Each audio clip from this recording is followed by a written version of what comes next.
Bapa kami dalam surga, sungguh kami mengucap syukur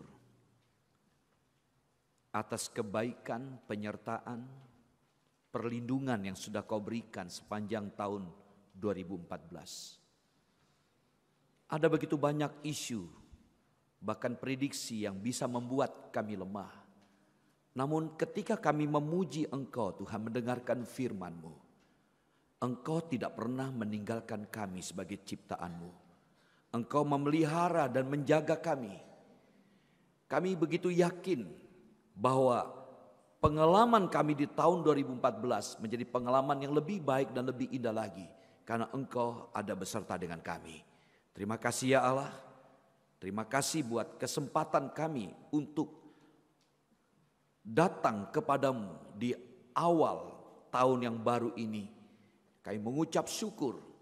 Kami ingin mendengarkan pesan-Mu Tuhan. Dalam menghadapi hari-hari yang penuh dengan tanda tanya, kami mau dikuatkan kembali melalui firman-Mu. Berkati firman-Mu dan pakai hamba-Mu, dan dalam urapan dan pimpinan Roh Kudus Kau pakai, dan kami boleh menjadi berkat. Terima kasih Bapa. Terima kasih buat puji-pujian yang menggugah hati kami untuk lebih dekat dengan Engkau. Terima kasih juga kami kalau kami boleh mengambil bagian dalam memberikan persembahan kami bagi-Mu. Terimalah semuanya ini. Kami bersyukur dan kami berdoa dalam nama-Mu Tuhan Yesus. Amin. Selamat pagi, puji Tuhan, selamat Natal dan selamat Tahun Baru Bapak Ibu Saudaraku. Sungguh sebuah kehormatan dan kebahagiaan yang tersendiri bagi saya dalam beberapa event kegiatan GKMI Jepara, baik pernah saya mengisi acara Natal dan saat ini Tahun Baru. Dan sungguh sangat-sangat diberkati dengan liturgi yang begitu menarik. Di awal saya datang Pak Kris sudah latihan, bahkan minta didukung doa, dan saya menikmati bagaimana pimpinan Tuhan. Dan Ati juga tadi, ya puji Tuhan. Bapak Ibu Saudaraku yang saya kasihi, ada banyak hal yang membuat kita bisa bimbang menghadapi hari-hari ke depan ini. Dengan beberapa kejadian musibah yang terjadi, saya pun juga sempat cemas-cemas juga memikirkan, karena sebentar akan menuju ke Kalimantan, setelah itu akan melayani di Korea Selatan karena saya diminta untuk mengisi acara retreat gereja Antioch di Korea Selatan. Dan masalahnya membuat saya cemas adalah pesawat. Ya saudaraku, ya karena beberapa kejadian saya pernah mengalami juga goncangan-goncangan yang begitu hebat. Bahkan saya pernah seperti dibanting di pesawat. Jadi pikiran-pikiran itu bisa muncul. Namun ketika memikirkan kembali tema yang kita bahas bersama pada pagi ini, di mana Tuhan memberkati dan menjaga kita, makin menguatkan kita, memantapkan kita bahwa kita tidak boleh dikondisikan oleh keadaan seperti itu, oleh situasi yang ada. Kita percaya bahwa Tuhan hadir senantiasa dalam hidup kita, dan kita tidak perlu takut. Ya saudaraku, bahwa Tuhan beserta dengan kita. Puji Tuhan. Bapak Ibu Saudaraku, mari kita menyadari bahwa Allah itu menghendaki hal-hal yang indah terjadi pada umatnya yang setia. Bahwa Allah tidak pernah mendesain atau merancangkan rancangan yang negatif. Artinya tidak ada istilah madesu, masa depan suram dalam kehidupan orang percaya. Terima kasih buat Komisi Wanita Ester yang sungguh menguatkan apa yang saya bagikan lewat pujian tadi. Ya Bapak Ibu Saudaraku yang saya kasih, kalau kita melihat saat ini muncul pertanyaan, apakah yang terjadi dengan dunia ini setelah Allah selesai menciptakannya? Ini pertanyaan yang muncul, yang coba saya pikirkan ketika menyiapkan materi ini. Apa yang terjadi dengan dunia ini setelah Allah selesai menciptakannya? Ada berbagai macam jawaban yang diberikan oleh manusia. Pertama, kelompok deisme mengatakan bahwa setelah penciptaan, Allah membiarkan dunia ini berjalan dengan sendirinya. Jadi pandangan deisme, setelah Allah menciptakan, Allah membiarkan dunia ini berjalan dengan sendirinya. Bagaikan sebuah mesin yang didesain oleh seorang ahli mesin tersebut akan bergerak dengan sendirinya sesuai dengan sistem yang diciptakan di dalamnya. Dengan demikian saudara, Allah tidak terlibat lagi dalam kehidupan manusia. Manusia dapat mengatur dirinya sendiri sesuai dengan kemampuan yang ada dalam dirinya. Dengan kemampuan berpikir yang Tuhan berikan, manusia dapat menghindar dari berbagai bahaya. Pandangan ini pandangan yang sangat membahayakan. Allah membiarkan manusia berjalan berdasarkan kemampuannya. Lalu ada pandangan yang lain, yaitu pandangan fatalisme atau fatalisme dari kata fatum, bahwa segala sesuatu sudah ditentukan. Kelompok fatalisme adalah kelompok yang percaya misalnya kepada astrologi, ilmu nujum dan perbintangan. Mengatakan begini, kehidupan manusia tergantung kepada bintangnya. Mengapa begitu banyak yang interest dengan ramalan bintang Anda? Tidak heran jika orang seperti ini sangat serius ketika mendengarkan atau membaca ramalan bintang. Saudaraku kekasih, bahwa hidup kita ditentukan. Ya, sudah ditentukan. Sehingga pada umumnya kecenderungan orang adalah menyerah kepada nasib. Nasib kok sudah begini, mau bilang apa lagi? Ini sangat bahaya. Lalu pandangan yang ketiga yang sangat biblikal yaitu providensiade. Kata providensia dari kata videre. Kata videre dari bahasa Latin artinya itu sebelum videre dari kata video. Artinya Allah sudah melihat sebelumnya. Allah mengetahui sebelumnya apa yang akan terjadi. Sehubungan dengan itu Allah memiliki rencana kepada manusia untuk waktu yang akan datang. Mari saudaraku, ketika kita berbicara, Tuhan memberkati dan menjaga kita. Ingat, Allah sudah mendesain, merencanakan masa depan kita. Allah tidak pernah merancangkan rancangan kecelakaan. Itu yang disampaikan oleh Allah melalui Nabi Yeremia kepada umat yang sedang terbuang, dijajah, dikuasai oleh Babilonia selama 70 tahun. Allah berkata bahwa Allah tidak pernah merencanakan hal seperti ini untuk umatnya. Saudaraku yang saya kasihi, ajaran tentang pemeliharaan Allah merupakan ajaran Kristen yang sangat penting untuk kita pahami. Ajaran tersebut menegaskan keterlibatan Allah di dalam dunia, bahkan dalam kehidupan kita manusia. Dengan perkata lain, setelah penciptaan Allah tidak pernah membiarkan ciptaannya. Tadi Komisi Wanita Ester menegaskan, Allah tidak pernah membiarkan ciptaannya berjalan secara otomatis. Dan juga tidak menyerahkan mereka kepada nasib atau kepada kendali bintang-bintang. Ketika anak saya masih kecil ditanya, siomu apa nih? Anak saya umur 3 tahun. Oh, sioku oma Yesus. Yang oma ini ketemplak. Saya ketawa sebagai pendeta. Saya tidak pernah ajar anak saya, rupanya memang dari kecil tidak pernah ngajar sio atau bintangnya apa. Walaupun saya tahu bintang saya apa. Dan saudaraku kekasih, kita mau belajar dari Ulangan pasal 6 ayat 20 sampai 25. Mari kita pusatkan perhatian kita pada ayat yang sungguh menarik. Bagaimana rencana Allah kepada umat Israel. Dan bagaimana sikap kita terhadap pemeliharaan yang sudah Allah berikan kepada umat Israel. Ulangan 6 dari ayat 20 sampai 25. Saya bacakan ayat-ayat ini. Demikian firman Tuhan, apabila di kemudian hari anakmu bertanya kepadamu, apakah peringatan, ketetapan dan peraturan itu yang diperintahkan kepadamu oleh Tuhan Allah kita, maka haruslah engkau menjawab anakmu itu. Kita dahulu adalah budak Firaun di Mesir, tetapi Tuhan membawa kita keluar dari Mesir dengan tangan yang kuat. Tuhan membuat tanda-tanda dan mujizat-mujizat yang besar dan yang mencelakakan terhadap Mesir, terhadap Firaun dan seisi rumahnya di depan mata kita.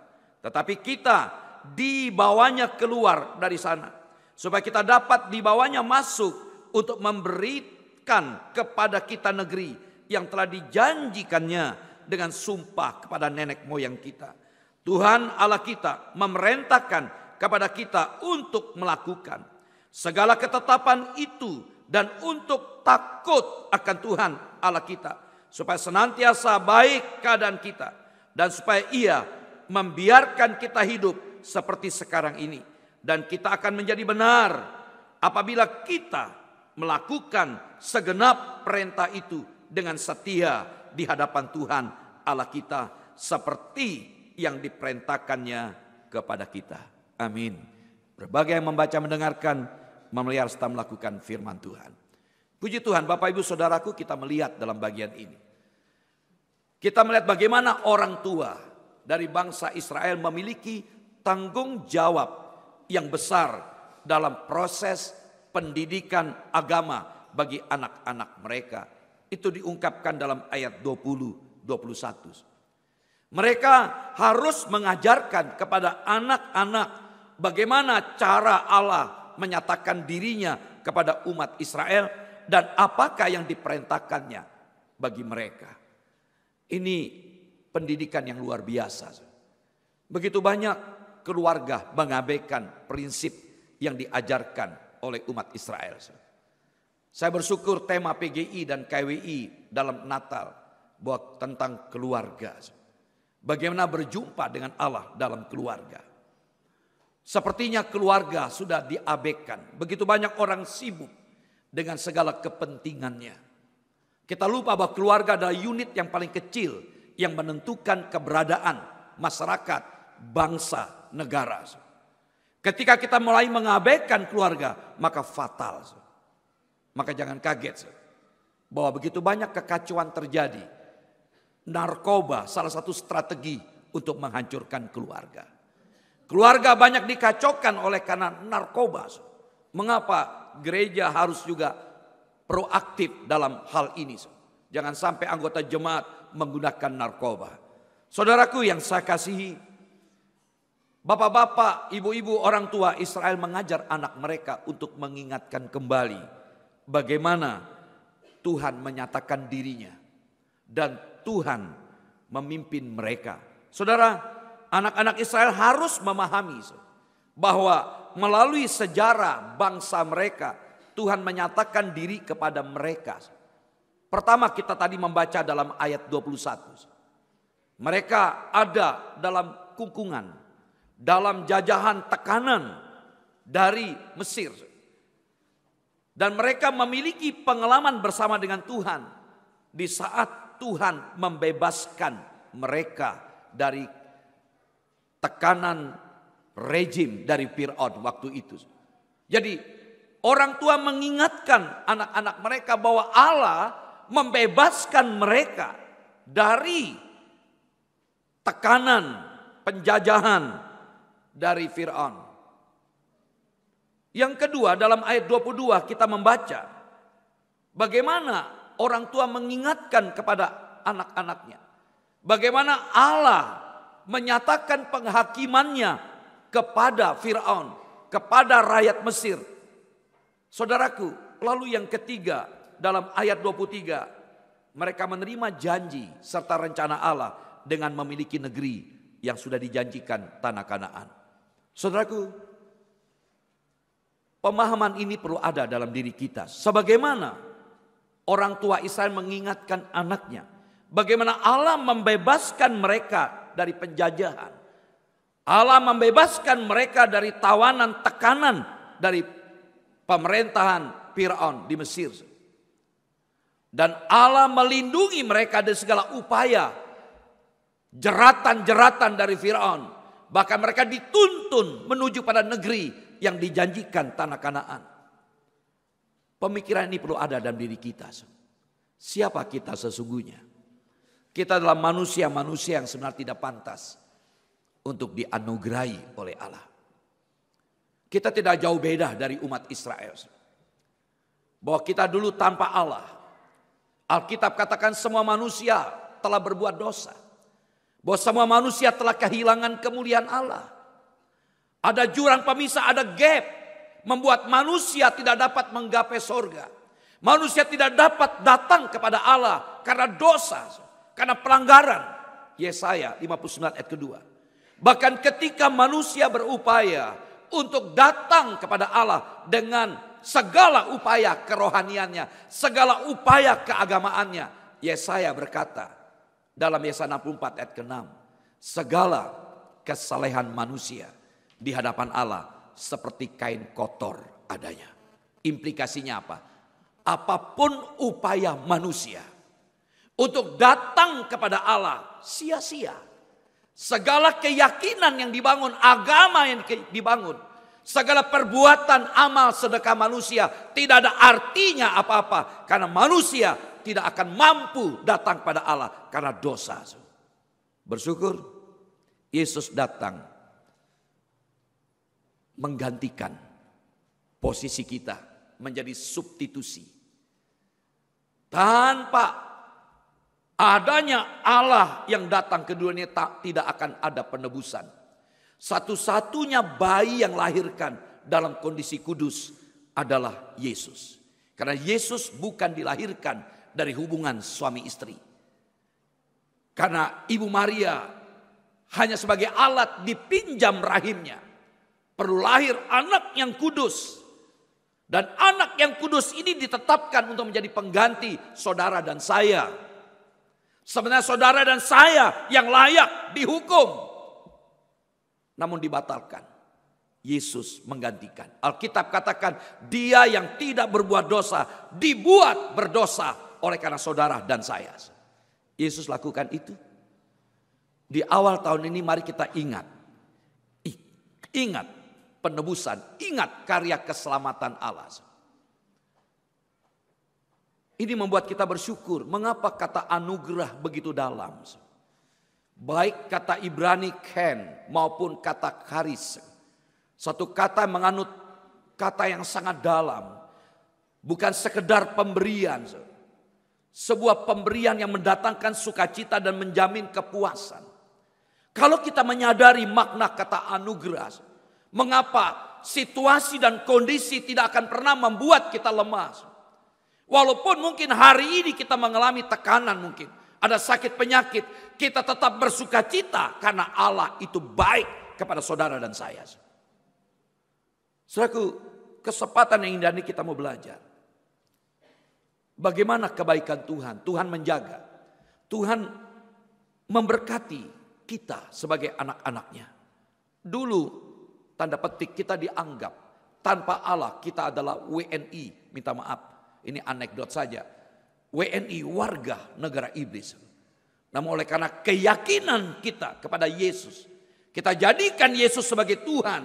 Justru pribadi kita berubah dari WNI menjadi WNA. Warga negara Allah. Ini yang membuat kita bersyukur pada pagi ini. Nah, apa implikasinya? Saudara, sikap bagaimanakah yang harus kita miliki agar kita diberkati dan mengalami penjagaan dari Allah? Ada 3 hal yang dapat kita pelajari dari ayat yang kita baca ini. Bila kita ingin diberkati, bila kita ingin dijagai, dilindungi oleh Allah. Sebagaimana umat Israel. Dan Allah juga sudah memulai bagaimana perjalanannya, karyanya dalam hidup saudara dan saya.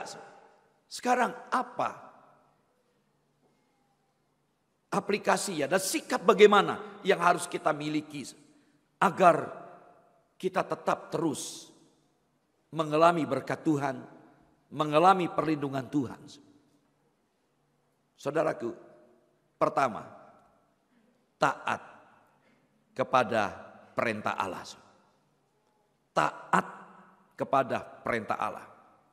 Dikatakan dalam ayat 17, Ulangan 6, ayat 17. Haruslah kamu berpegang pada perintah, peringatan, dan ketetapan Tuhan Allahmu yang diperintahkan kepadamu.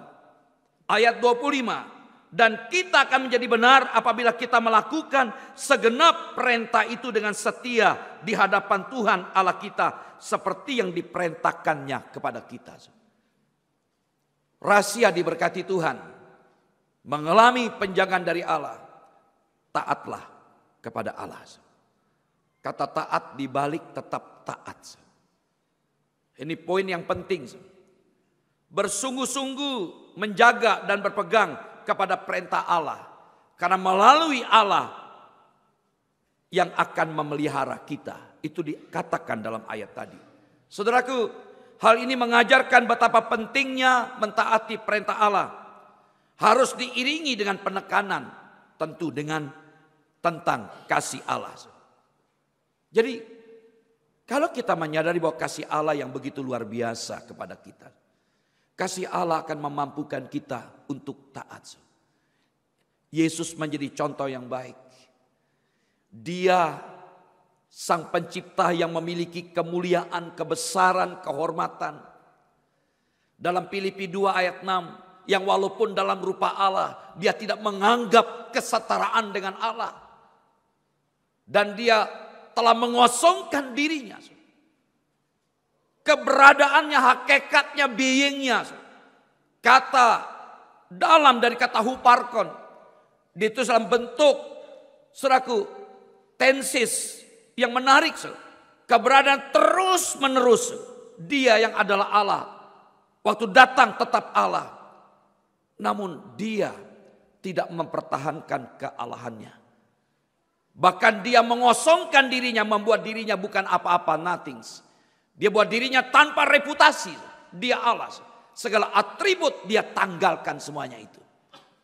Bahkan dia rela menjadi manusia. Bahkan taat sampai mati di salib. Kalau kita melihat teladan ini, ketaatan Yesus. Dan ketaatan Yesus menggugah kita juga untuk taat juga kepadanya. Begitu banyak tekanan yang ada di sekitar kita untuk berontak. Kita harus berani melawan arus. Tanpa penekanan ini. Tanpa kesadaran bahwa Allah menjadi contoh yang baik karena kasihnya. Dia demonstrasikan ketaatannya di atas kayu salib untuk kepentingan kita. Maka kita sulit untuk taat. Kita pasti menganggap Allah itu bisa kejam. Kenapa kok Allah suruh kita taat? Tapi dengarkan, Yesus sudah menjadi contoh yang baik. Dia taat. Sampai mati di atas kayu salib. Ingat, kematian Yesus di kayu salib untuk menebus dosa kita. Itu membuktikan betapa besarnya kasih Allah kepada kita. Jujur, kadang-kadang kita untuk taat berat. Kalau memang itu sesuatu yang menguntungkan saya, maka saya akan taat. Tapi kalau itu merugikan saya, kita mulai mencari alasan untuk tidak taat. Itulah manusia pada umumnya. Saudaraku, seorang anak muda, dia naik bis, dia pemuda ini adalah aktivis gereja karena dia adalah ketua pemuda. Dalam perjalanan di atas bis ada seorang nenek duduk di sebelahnya. Sudah tua umurnya, tapi dia merasa terganggu karena nenek tua ini tidur di pundaknya.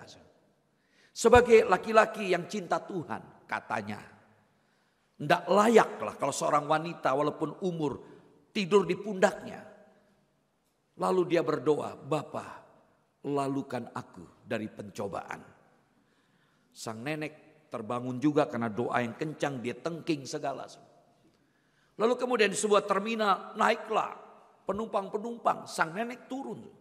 Tiba-tiba ada seorang gadis Xiaocie yang piauliang naik ke atas bis. Lalu duduk di sebelah dia, pemuda ini berdoa. Begitu salehnya pemuda ini. Dia berdoa, tapi inti doanya berbeda. Ketika sang nenek tidur di pundaknya, "Bapa, lalukan aku dari pencobaan." Sekarang anak gadis yang Hemeli Piauliang duduk sebelahnya dia. Dia doanya apa? "Bapa, jadilah kehendakmu." Saudaraku, kita bisa taat kalau itu menguntungkan kita. Kita bisa taat kalau itu memang cocok dengan kita. Begitu banyak anak-anak muda di hadapan orang tua bersandiwara. Mengapa saya buat buku saya yang ketinggalan? Saya akan titip nanti bagaimana buku pacaran sehat. Saya katakan mengapa banyak pernikahan. Pak Agus Setianto penulis ketua MJ dari Tanah Mas ada bersama, saya senang sekali. Beliau menulis buku juga tentang bagaimana keluarga. Tapi saya mengambil anak mudanya. Kenapa pernikahan banyak bermasalah? Karena pacarannya tidak benar. Kalau pacarannya benar, pasti hidup nikahnya baik. Karena pacaran sarana. Mengapa buku ini banyak dibeli oma-oma, Bukan untuk pacaran, tapi untuk cucunya. Sungguh menarik, berapa kota laris manis. Karena buku ini disponsori karena harganya murah meriah. Tebal 100 lebih halamannya. Saudaraku, maksud saya begini, anak muda kadang-kadang kalau mulai pacaran seperti nabi. Wah, Tuhan berbicara kepada saya, mama, papa, Tuhan ngomong, berikan tanda-tanda ajaib. Begitu banyak jadi nabi-nabi begitu rohani. Karena apa? Sesuatu yang merasa serak. Saya katakan sebagai hamba Tuhan yang banyak mengkonseling permasalahan rumah tangga. Ketika pacaran semuanya indah. Ya, semuanya baik. Mengapa Gomblo berkata, almarhum Gomblo mengatakan, kalau cinta sudah melekat, maka tai kucing pun terasa coklat. Kalau cinta sudah melekat, maka tai kucing pun terasa coklat. Ketika menikah baru ada komentar, kok tidak seindah warna aslinya. Itu pengalaman pribadi saya. Saya sebagai pendeta lebih tua umur dari istri saya. Istri saya lebih muda 9 tahun. Dia punya bayangan, saya punya suami, saya anggap sebagai kokoh. Dan dia pendeta, karena saya menikah dalam status PDT, bukan pendeta dalam tekanan. Betul-betul pendeta. Ya, saya pendeta menikah. Dia punya bayangan suaminya pasti rohani. Tapi gara-gara sambal kami bertengkar. Gara-gara sambal, baru satu rumah. Ya, kok bisa ya? Waktu pacaran gak pernah ada masalah. Semuanya mengalah begitu manis. Ketika dia tawarkan saya makan, saya gak bisa makan. Semuanya manis, gak ada pedesnya. Dia marah, sudah capek-capek masak. Ya sudah, pakai catering juga. Ribut juga masalah selera. Gara-gara makan saja ribut. Dipuji Tuhan, disitulah kami belajar. Maksud saya begini, kadang-kadang kita ini ketika punya kemauan yang begitu tinggi, walaupun itu bertentangan dengan firman Tuhan, kita katakan ini kehendak Tuhan. Mari kita belajar pada pagi ini. Kalau kita ingin diberkati Tuhan, ingin mengalami perlindungan Allah, belajarlah taat kepada Allah. Itulah kunci berkat. Dan ketaatan kita dibangun oleh karena kita melihat bagaimana kasih Allah didemonstrasikan untuk kita. Kalau tanpa ada pemahaman kasih Allah, kita juga berpikir Allah itu kejam. Masa kita dituntut untuk taat? Namun ketika kita melihat bagaimana kasih Allah, kita menyadari, iya ya, kalau Tuhan Yesus saja taat, masa saya tidak bisa taat?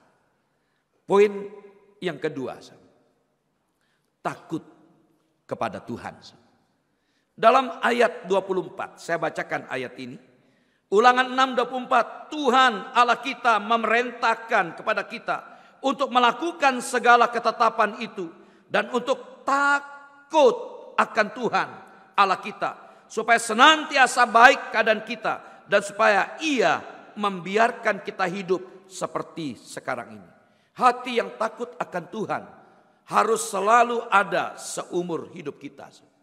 Ungkapan takut akan Tuhan dalam Alkitab selalu mengandung pengertian kasih dan hormat. Jadi jangan berpikir berasumsi takut akan Tuhan seperti takut melihat setan. Ketika bicara takut akan Tuhan selalu mengandung pengertian kasih dan hormat. Sikap mengasihi dan sikap menghormati Allah akan membuat kita menjauhi dosa karena kita tidak ingin menyakiti hati Tuhan. Karena kita tidak ingin menyakiti Tuhan. Kita ingin menghormati Tuhan. Sehingga kita berkata tidak kepada setiap tawaran yang bisa membuat kita jatuh dalam dosa.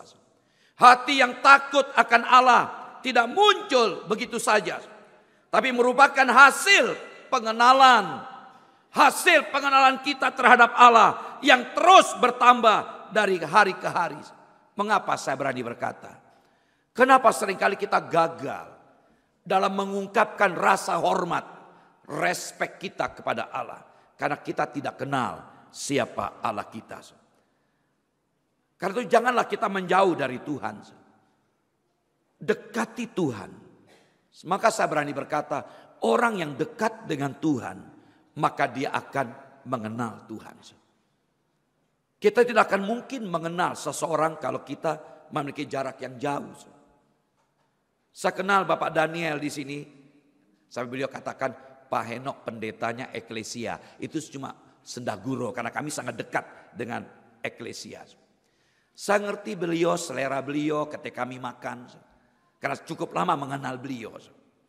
Ya saudaraku, jadi pengenalan itu akan muncul karena kedekatan. Tidak ada seorang anak muda misalnya, waktu dia kuliah dia ngebet ingin punya pacar. Semester 7 masih jomblo. Ijo lumut, ikatan jomblo, lucu imut. Dijuluki STMJ semester 7 masih jomblo.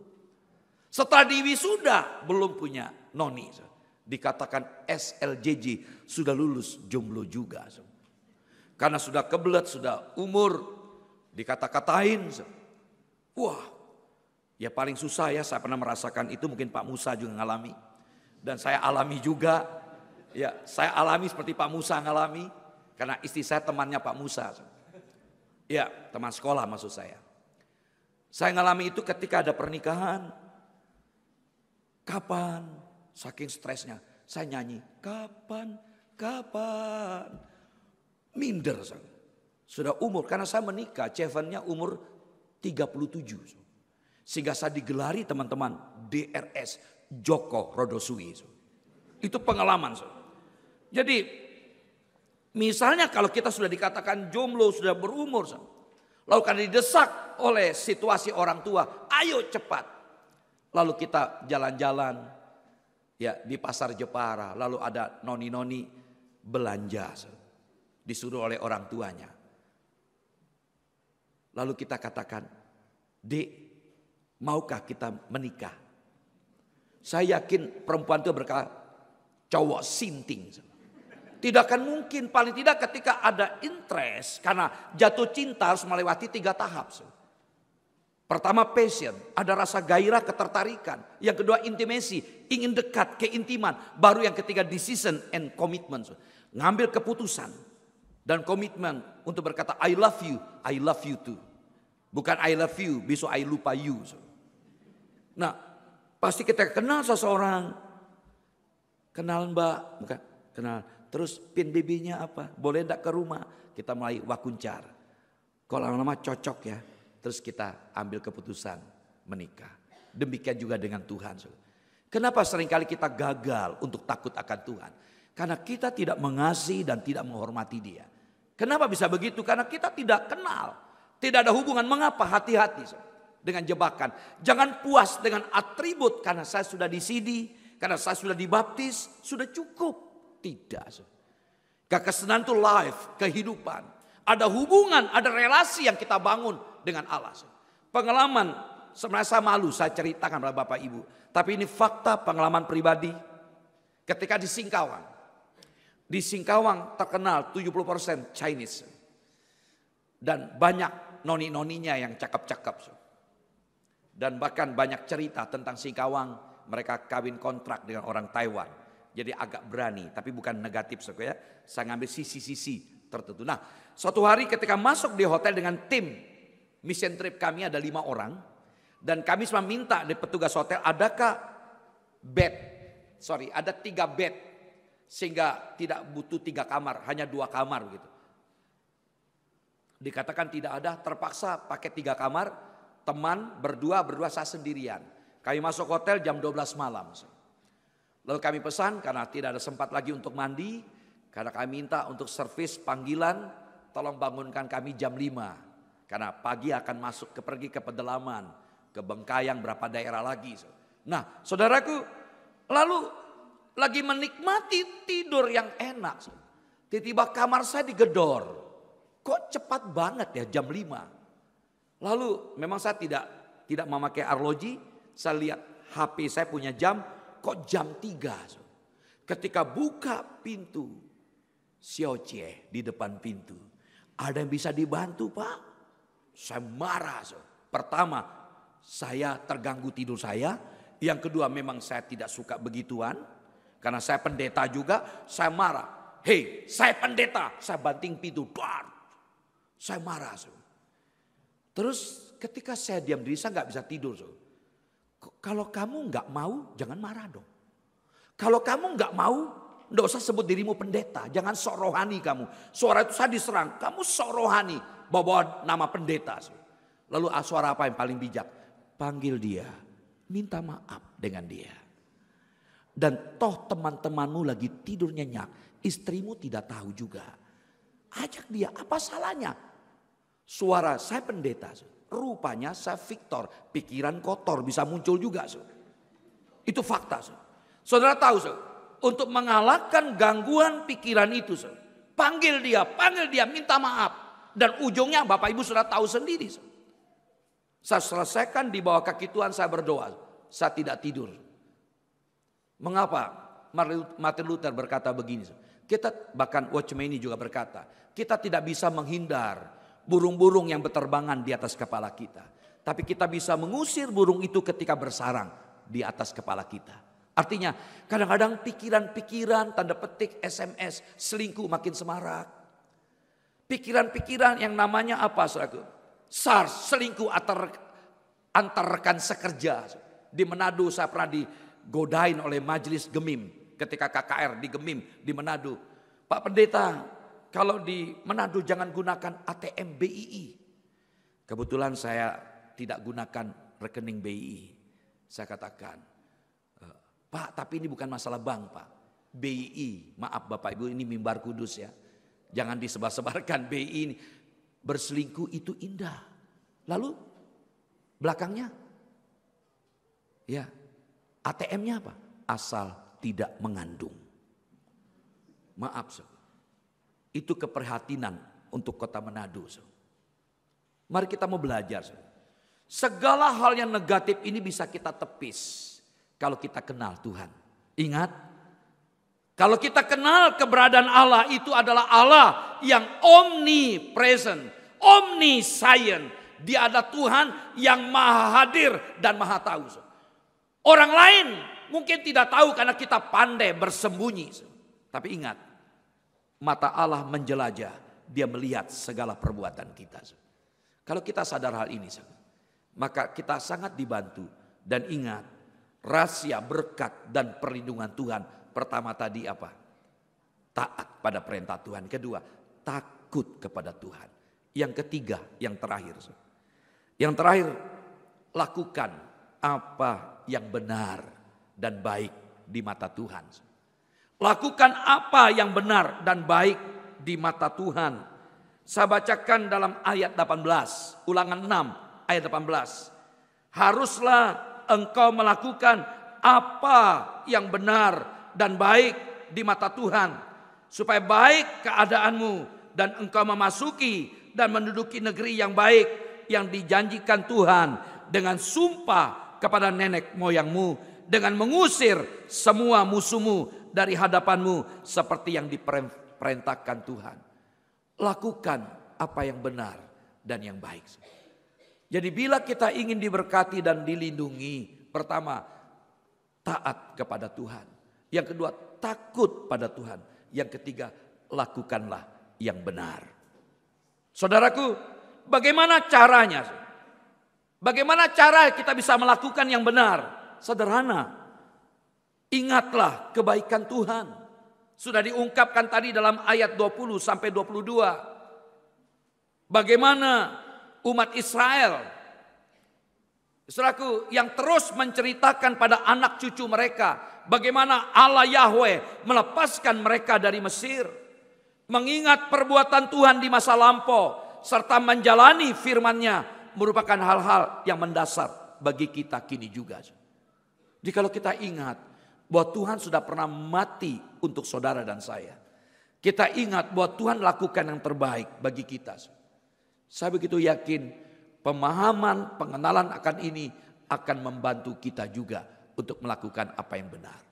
Saudara, waktu kita terbatas, itu menjadi pemikiran saya. Kita dibatasi oleh waktu dalam hidup ini. Kita tidak tahu kapan kita menghadap Tuhan. Karena menyadari bahwa ada waktu. Tadi malam saya menyampaikan pesan tutup tahun. Dalam penutupan tahun ada baiknya kita koreksi diri. Bagaimana hubungan kita dengan Allah. Kita bereskan ada hal-hal yang salah. Di samping itu kita harus mengambil keputusan. Kenapa? Karena kita diperhadapkan dengan waktu.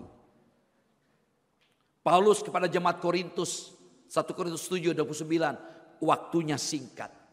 Kepada jemaat Efesus, pergunakanlah waktu yang ada. Ungkapan pergunakan dari kata Yunani, dari kata dasar agorazo, tebuslah.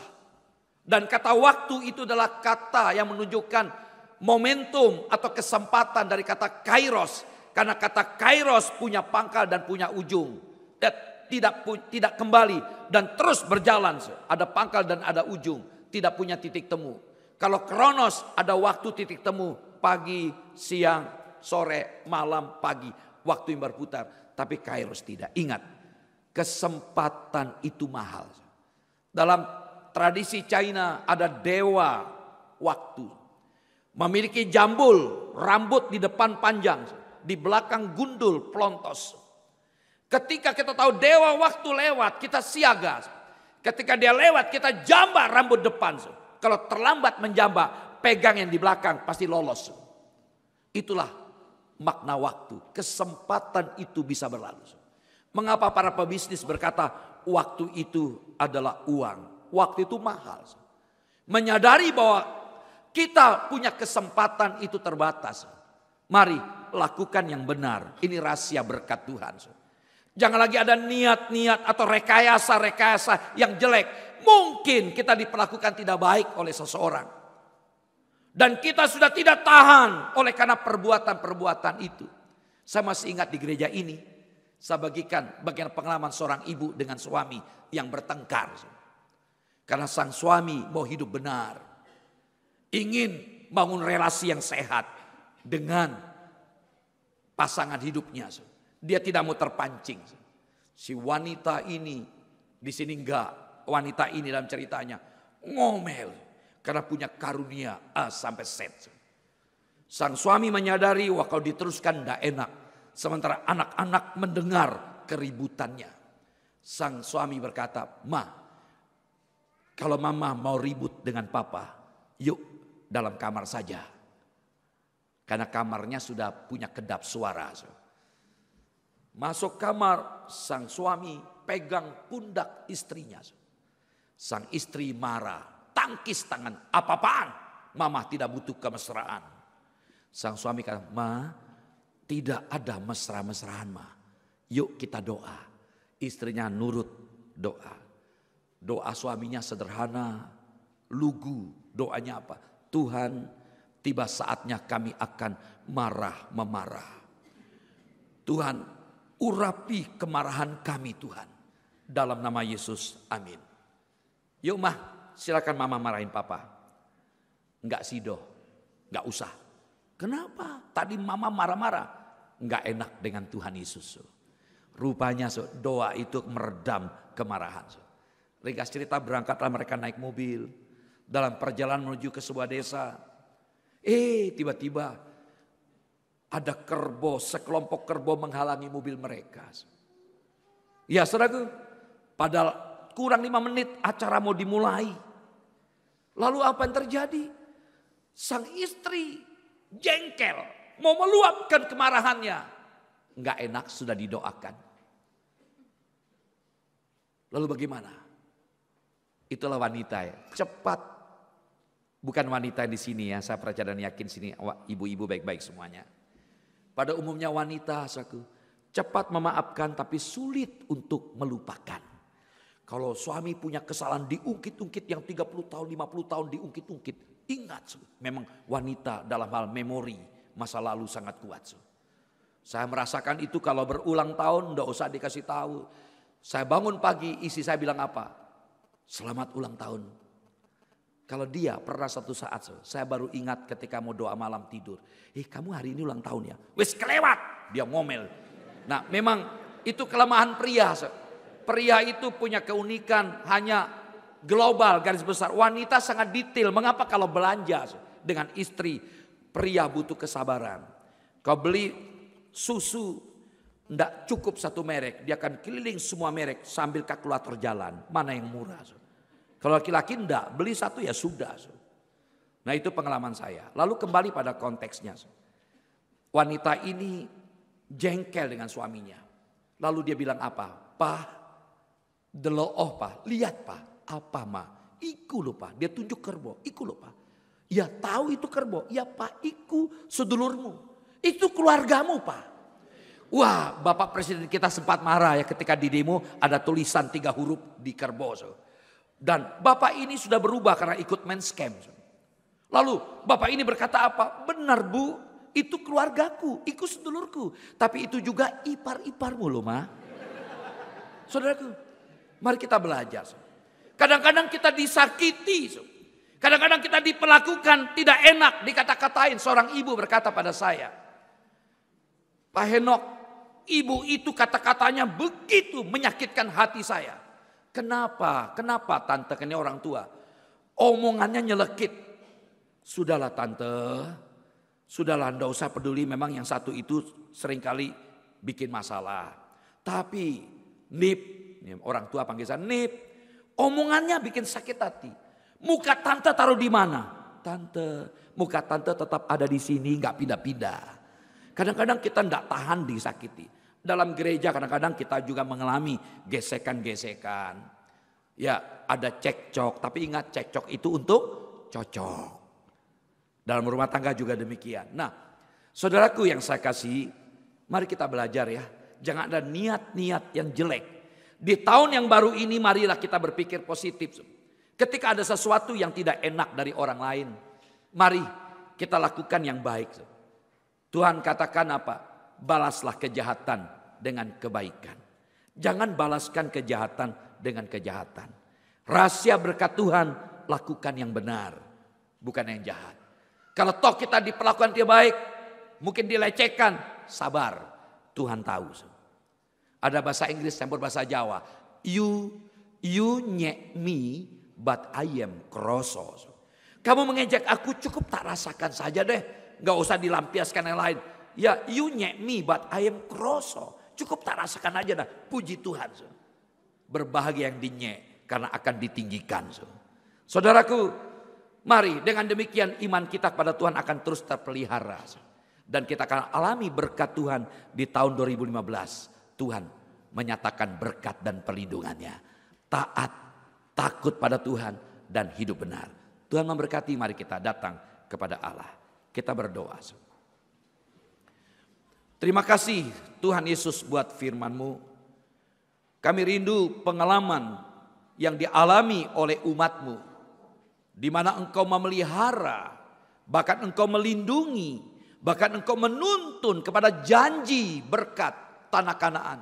Kami rindu juga ya Allah, kami boleh mengalami perlindungan, pembebasan, bahkan tuntunan bimbingan ke arah berkat-berkat yang sudah Kau sediakan bagi kami untuk tahun 2015.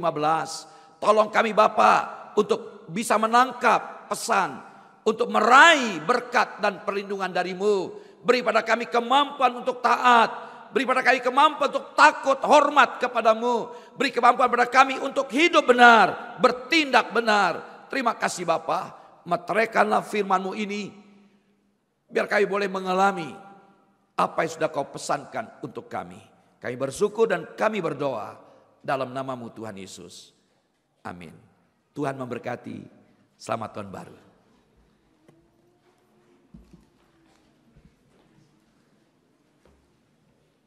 Selamat pagi Bapak Ibu dan saudara-saudari sekalian, anggota dan simpatisan GKMI Jepara yang dikasihi Tuhan.